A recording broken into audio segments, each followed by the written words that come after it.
All right, we now have Coach Elliott here. Please go ahead with questions.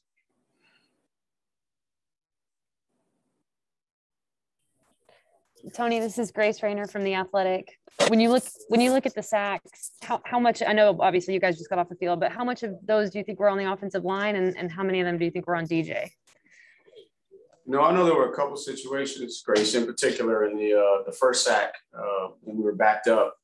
Once we saw it on the replay, we needed to step up in the pocket, and that's tough on the left tackle when you slide outside the pocket. So there are going to be a couple of those situations, and then some are going to be, on myself from a situational standpoint, trying to be aggressive on some of them third and longs, trying to go see if we can get a conversion. So that's going to be a combination of the quarterback doing a better job of stepping up in the pocket, guys winning their one-on-one matchups up front, and then myself putting them in a better situation. Tony, Larry Williams here. What do you make of how DJ just handled himself tonight? And were you surprised at maybe how often he seemed rather, I guess, uncomfortable, if that's safe to say? I thought that he responded in the last, quarter and a half, played and put us in position to have a chance to score points. And, there were a couple of things that it wasn't just on DJ. There were a couple of situations on some critical third downs where, we weren't on the same page from a quarterback receiver standpoint, and then that can cause a guy to start pressing. So, obviously with his preparation, I know he's locked in. I know he wanted to be successful. Might not have had, the early start, but proud of the way that he responded down the stretch.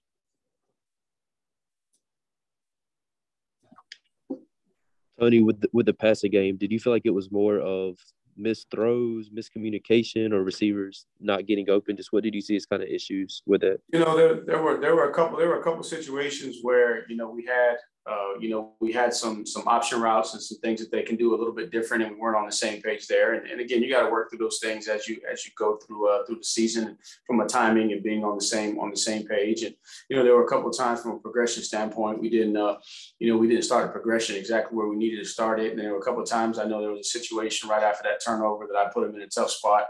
Looked down at the call sheet and was reading it off the sheet and saw it, but then I called it the wrong way. So I put him in a tough situation that resulted in one of the sacks. And so I think it's just a combination of a lot of things. But the biggest thing is that in the critical moments we didn't make the plays that we needed to make, and they ended up making the other play in the critical moment.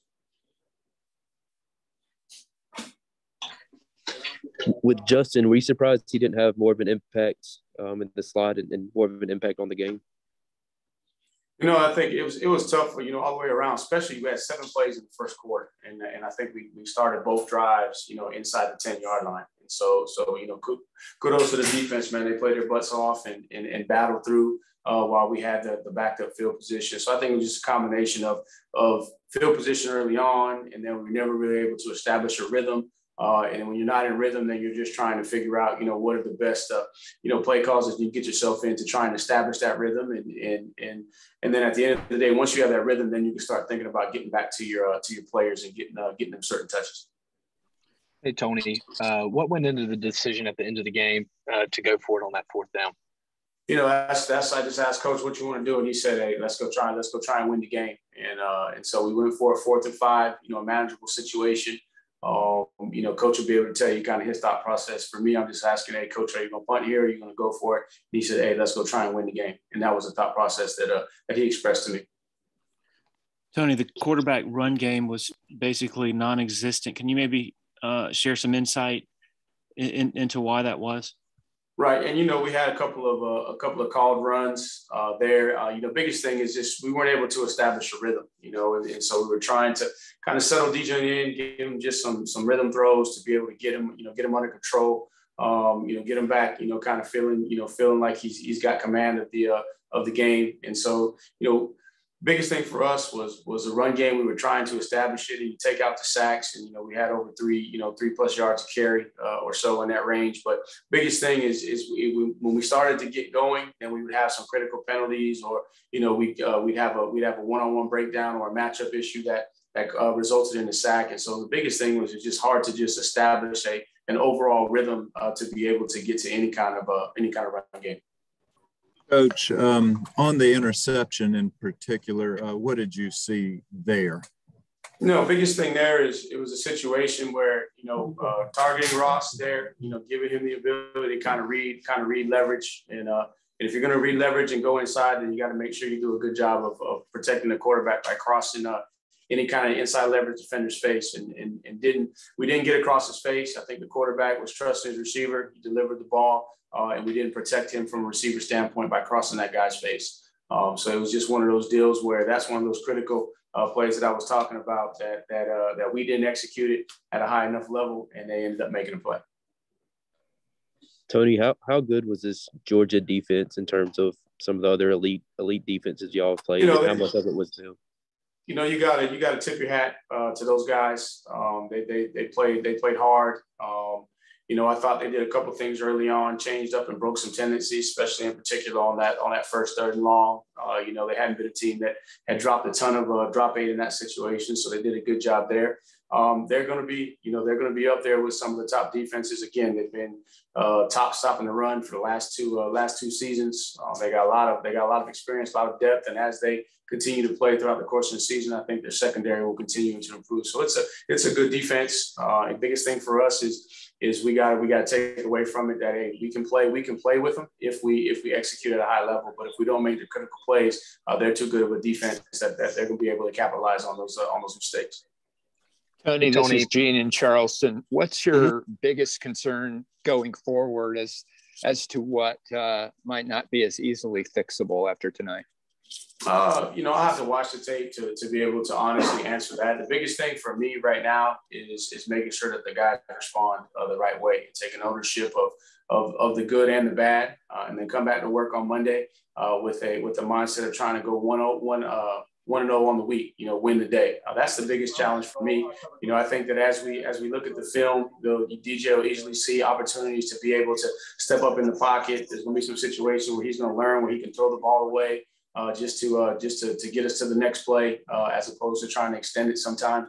So right now, the things look very, very correctable. The biggest thing is our guys fought hard. They played all the way till the end. They scrapped.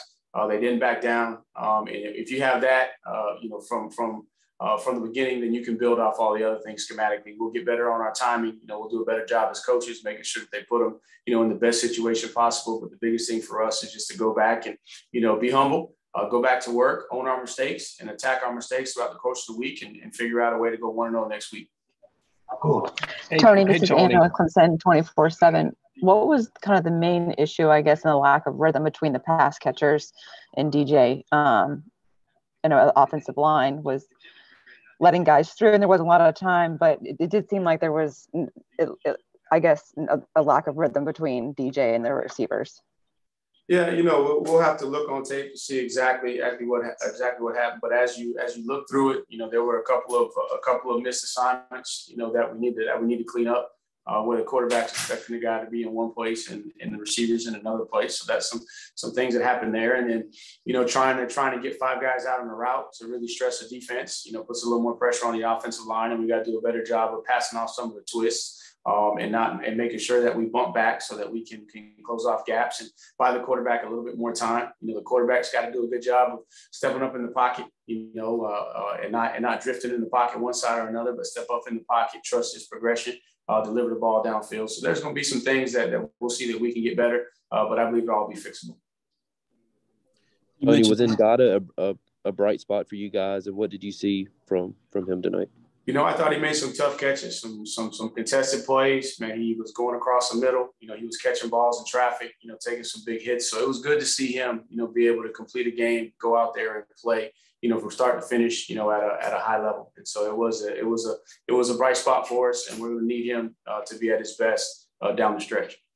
You mentioned DJ going through his progressions. What was your evaluation of his ability to go past his first read tonight? And I'll have to look at the video. Like I said, there were some situations where we didn't have a receiver in the right spot.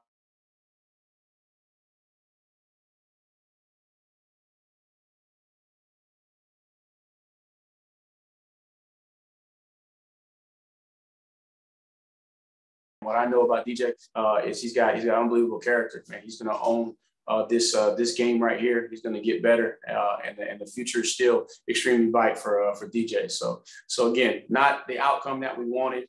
We did play hard, but we didn't play clean enough, and that's going to be the challenge on us as coaches and players to go back to work and make sure that we fix the things that are fixable. Tony, what went into the decision to hold Lyn-J out for as long as you guys did? Lyn-J, it's been a battle, and I trust CJ's, judgment right there. He felt like, those other guys, had a better job throughout the course of camp from a total standpoint. But I'm proud of him and kind of waiting for his opportunity to get in there. And I thought he brought us a little bit of a spark, made a couple of plays for us. And we're going to need him. I mean, he's played a lot of football for us. It's just a tough situation when you got, some highly talented guys in a competitive room and trying to find enough snaps for all those guys. Kind of sticking with the running backs, just quickly, what did you think of Will Shipley's debut? Just proud of him to be able to go in there and with the lights the way they were in the game, right out the gate, goes in there and makes a big third down conversion play for us, breaks the tackle. He looked just like I thought he would, that the moment wouldn't be too big for him. So, proud of his debut, and there's going to be some opportunities that he's going to learn from his tape. But same thing I said about DJ, what I know about Will Shipley, is he's a young man of character that he's going to attack, everything that he does, and he'll get better as well. With the interior, I was just going to ask, with the interior of the offensive line and a new center, starting a true freshman at left guard, was that a concern entering the game? And I guess how did you think that group in the middle performed? You got to watch the film to truly evaluate there. But I thought that we did have one snap, but then there was another one that was dropped that was right in the quarterback's hands. So obviously that's not on the interior. And man, they're playing against some of the best guys in the country in what Georgia presents in the interior of the offensive line. So we'll go and we'll watch the film, but that's what we decided is going to be our starting group going forward, unless something changes down the road from a competition standpoint. But man, to go in there, to play with a new center, to go in there and have a new left guard, man, proud of those guys, the way they competed. And again, obviously you're going to have some challenges and some opportunities to grow. So we'll get on the film, we'll make sure we identify those, and we'll figure out ways to help these young men get better. We have time for one more question.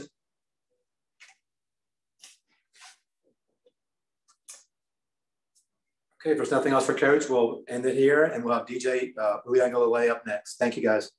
All right, thank y'all. Coach Sweeney is now going in room 3.